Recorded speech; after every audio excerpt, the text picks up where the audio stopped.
அதாவது 4:30 மணிக்கே சொல்லிடுறாங்க முன்ஜாமீன் கிடையாது அப்படின்னு. போலீஸு எல்லா கேட்டுலையும் வெயிட் பண்ணிட்டு இருக்கிறாங்க. இவன் என்னன்னா வெளியே வந்தால் பிடிச்சிட்டு போயிடுவாங்கன்னு கோர்ட்டுக்குள்ளேயே வந்து ஒரு 6:30-7 மணி வரைக்கும் உள்ளேயே சுற்றிக்கிட்டு இருந்திருக்கிறான். அப்புறம் ஒரு 5 மணிக்கா ஓடுறான் போய் நீதிபதி கிட்ட திரும்பவும், ஐயா என்னை கைது பண்ண வந்திருக்கிறாங்க, நான் நாளைக்கு போய் சரண்டர் ஆயிடுறேன், ஏன்னா இன்னைக்கு மட்டும் விட சொல்லுங்க, நான் வீட்டுக்கு போகணும் அப்படி. ஒரு பெருச்சாலியை பிடிக்கிற மாதிரி அந்த பெருச்சாலியை வண்டியில் பிடிச்சி போட்டு கூட்டு போனாங்க. அப்போதான் அந்த ஒரு எழுச்சி குரலாக நம்ம பாரத மாதா செந்தில் காவல்துறை அராஜகம் அப்படின்னாரு. ஒளிக சொல்ற ஆள் இல்லை. இப்போ இவன் ஜெயிலுக்கு போயிட்டு வந்தான்னு வைங்களேன், இந்துக்களுக்காக சிறை சென்ற ஓம்கார் பாலாஜி, இந்துக்களின் காவலன், இந்துக்களின் பாதுகாவலன் அப்படின்னு இவங்க அப்பனே ஒரு 100 போஸ்டர் அடிச்சுட்டு வந்து அவனே கோயம்புத்தூர்ல வந்து ஒட்டிக்குவான். இப்போ இந்த ஒரு நாய் தான் குலைச்சிட்டு இருக்குது, அர்ஜுன் சம்பத்துன்ற நாய். நம்ம குட்டி நாயும் நம்ம வளர்த்து விட்டுட்டோம்னா நாம நாளைக்கு இல்லாத காலத்தில் அந்த குட்டி நாய்க்கு பிஸ்கட் போடுவானுங்க அப்படின்ற ஒரு வருங்கால சேமிப்பு திட்டம்னு போடுவாங்கல்ல, அந்த மாதிரி ஒரு வருங்கால திட்டம்னு யோசித்து நல்லா தெரிஞ்சுக்க நக்கீரன் கோபால், என்னைக்குமே ஸ்டாலின் வந்து அங்க சிஎம்மா இருக்க போறது கிடையாது. ஒரு நாள் ஆட்சி மாறும். மவனே நீ பேசுற பேச்சுக்கு தெருவுல நாய் மாதிரி இழுத்துட்டு வந்து உன்னை தூக்கி விலங்க மாட்டி உள்ள போடல. என்னடா நாக்குல உனக்கு என்ன நரம்பு இருக்குதா இல்லையாடா? நாக்கை இழுத்து அறுத்து போடுவேன். ஒரு மினிடோர் வண்டி குட்டியான அந்த வண்டியில 3 பேர், ஒன்னு பாரத மாதா செந்தில், இன்னொன்னு அர்ஜுன் சம்பத், இன்னொன்னு ஓம்கார் பாலாஜி. நக்கீரன் கோபாலே நீ எப்படி அவதூறாக பேசலாம்?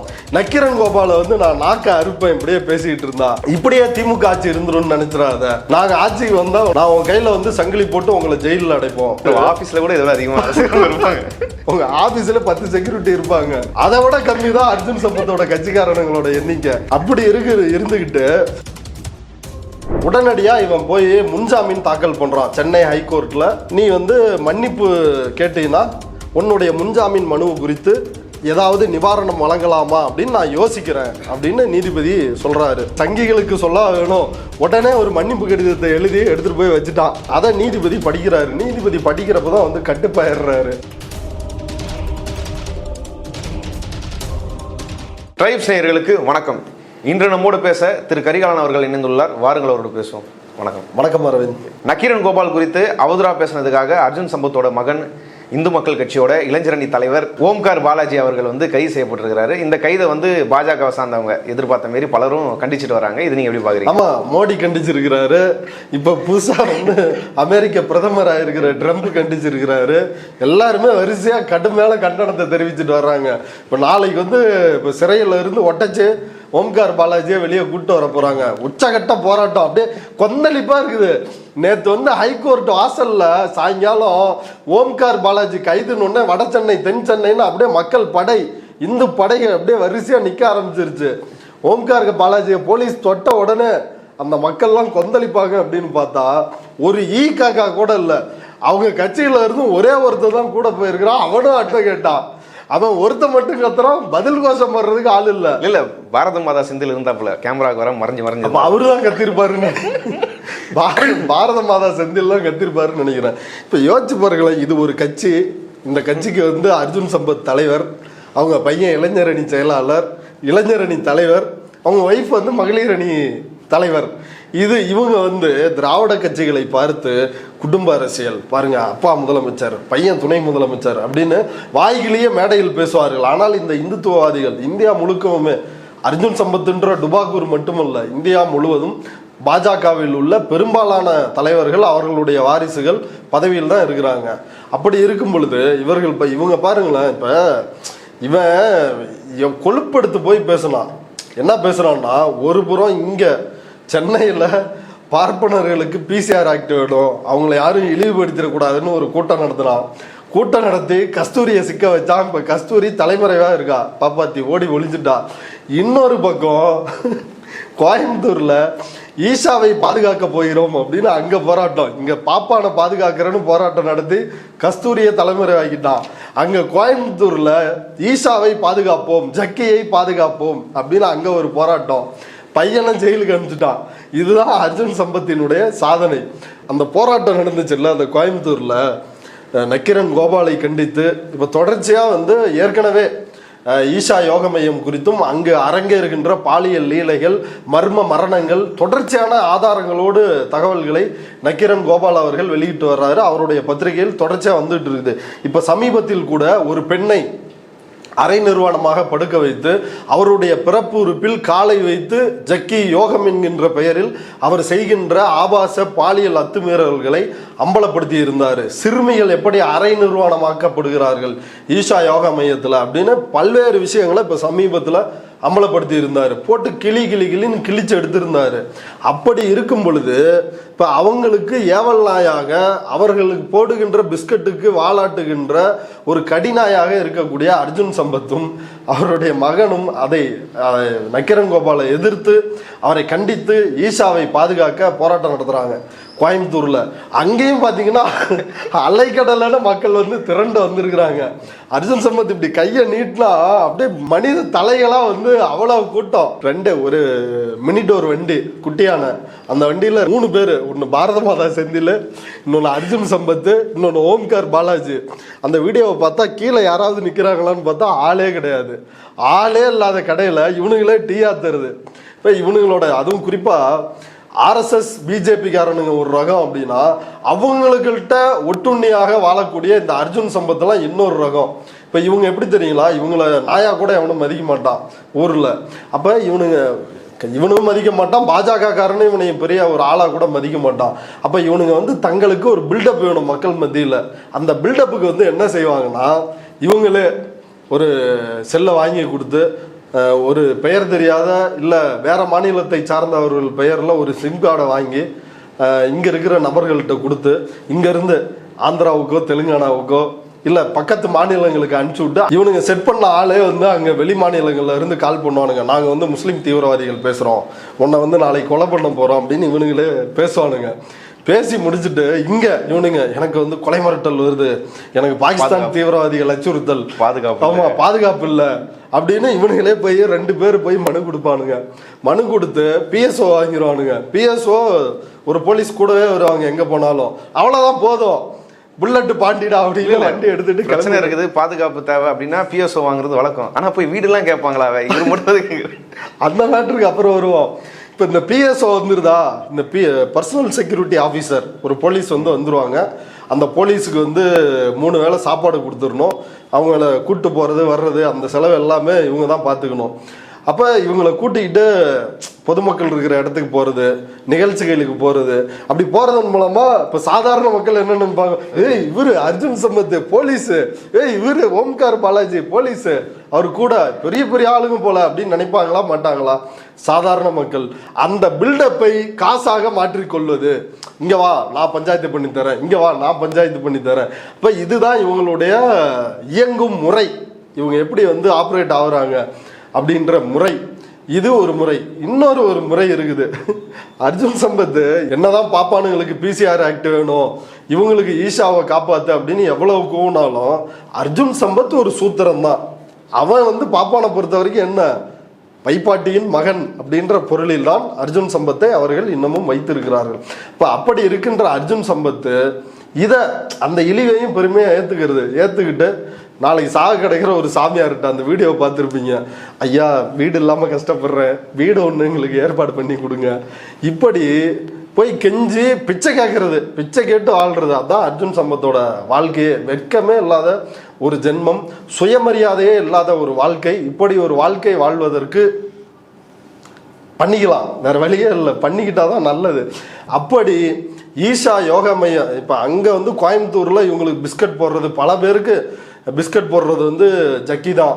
அப்படி இவங்களுக்கும் சில பிஸ்கட்டை போட்டிருக்கிறான் ஜக்கி. அதனுடைய விளைவாக ஈஷாவை பற்றி எவ்வாறு தவறாக பேசலாம், நக்கீரன் கோபாலே நீ எப்படி அவதூறாக பேசலாம், ஈசாவில் உள்ள பெண்களை எப்படி நீ அப்படி பேசலாம், இப்படி பேசலாம், நக்கீரன் கோபாலை வந்து நான் நாக்க அறுப்பேன் இப்படியே பேசிக்கிட்டு இருந்தா அப்படின்னு சொன்னா. அடுத்து இப்படியே திமுக ஆட்சி இருந்துரும்னு நினைச்சிடாத, இப்படியே கருப்பு சிவப்பு கொடி ஆட்சி அதிகாரத்தில் இருந்துரும்னு நினைச்சிடாத, நாங்கள் ஆட்சிக்கு வந்தால் நான் உன் கையில் வந்து சங்கிலி போட்டு உங்களை ஜெயிலில் அடைப்போம். அதாவது மொத்தமே 10 பேர் கூட இருக்க மாட்டானுங்க. இவனுக்கு ஆட்சி அதிகாரத்தை பிடிச்சி இவனுக்கு வந்து நாளைக்கு நக்கீரன் கோபாலை ஜெயிலுக்கு போடுவானுங்க. அப்ப நக்கீரன் கோபால் வந்து அவர் ஆபீஸ்ல கூட இதெல்லாம் அதிகமா ரசிகர்கள் இருப்பாங்க. அதை கம்பேர் பண்ண முடியுமா? தமிழ்நாடு முழுக்க இருக்குது அவங்க பத்திரிக்கை. செக்யூரிட்டியோட கூட கம்பேர் பண்ண முடியாது.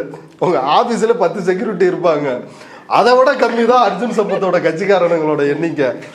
அப்படி இருந்துகிட்டு இப்ப நக்கீரன் கோபால் எவ்வளவு பெரிய ஆளு.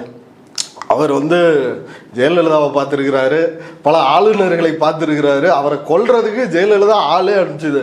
அவ்வளவு பெரிய மதம் பிடித்த பார்ப்பன யானையையே எதிர்கொண்டவர் நக்கீரன் கோபால். நீங்களாம் யாரு?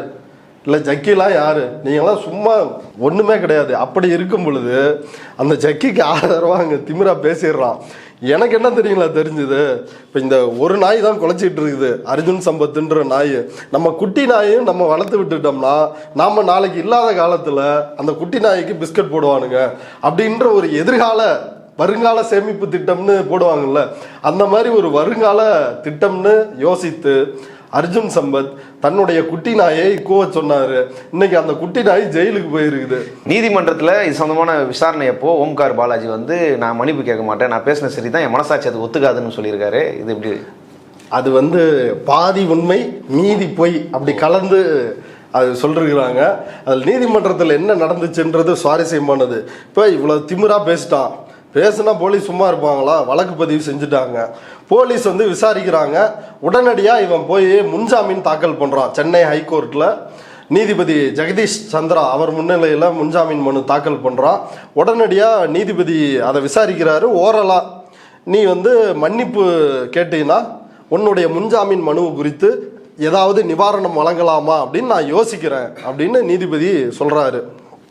இவன் மறாவது நாள் இவனுங்களுக்கு சங்கிகளுக்கு சொல்ல வேணும், உடனே ஒரு மன்னிப்பு கடிதத்தை எழுதி எடுத்துகிட்டு போய் வச்சுட்டான். அதை நீதிபதி படிக்கிறாரு. நீதிபதி படிக்கிறப்ப தான் வந்து கட்டுப்பாயிடுறாரு. நான் உன்கிட்ட என்ன சொன்னேன், மன்னிப்பு கடிதம் எழுதிட்டு வரேன், நீ என்ன பண்ணிருக்கிற? அவன் என்ன தெரியல பண்ணிருக்கான். இவன் பெரிய மன்னிப்பே கேட்காத மாவீரன் மாதிரி நீதிமன்ற உத்தரவுப்படி நான் மன்னிப்பு கோருகிறேன் அப்படின்னு அந்த நீதிமன்ற உத்தரவுப்படி, அதாவது இவரா கேட்கலையா, நீதிமன்றம் சொல்லிருச்சா அதனால கேட்கிறாராம். எப்படியெல்லாம் பாருங்க, அதாவது குப்புற விழுந்துட்டானா ஆனா மீசையில வந்து மண்ணு ஓட்டலையா. இப்படி ஒரு மன்னிப்பு கடிதத்தை அவன் வந்து போடுறான். நீதிபதி வந்து நீ அவ்வளவுலாம் வந்து கஷ்டப்பட்டு மன்னிப்பு கேட்க வேணாம், நீ ஜெயிலுக்கு போ அப்படின்னு நீதிபதி இதுல எந்த இடைக்கால உத்தரவையும் என்னால் பிறப்பிக்க முடியாது, முன்ஜாமீன் வழங்க முடியாது அப்படின்னு நீதிபதி சொல்லிட்டாரு. ஓம்கார் பாலாஜியும் மாவீரனை போல நான் வந்து மன்னிப்பு கேட்க மாட்டேன் அப்படின்னு. அப்போதான் அந்த கடைசி பார்ட்டு, ஏற்கனவே நீதிமன்றத்தில் மன்னிப்பு கேட்டு முன்ஜாமீன் கிடைக்காதனால நான் வெளியே வந்து நான் மன்னிப்பு கேட்க மாட்டேன், நான் மாவீரன் அப்படின்னு ஒரு சீனை போட்டான். அப்போ அந்த நேரத்தில் வந்து நீதிமன்றத்தில் என்ன நடந்துச்சு அப்படின்னு நீதிமன்ற ரிப்போர்ட்டர்ஸ் அவங்கள்ட்ட வந்து கோர்ட்டு போயிட்டு பார்க்குறவங்கள்ட்ட பேசணும். அதாவது 4:30 மணிக்கே சொல்லிடுறாங்க முன்ஜாமீன் கிடையாது அப்படின்னு. போலீஸு எல்லா கேட்டுலேயும் வெயிட் பண்ணிட்டு இருக்கிறாங்க.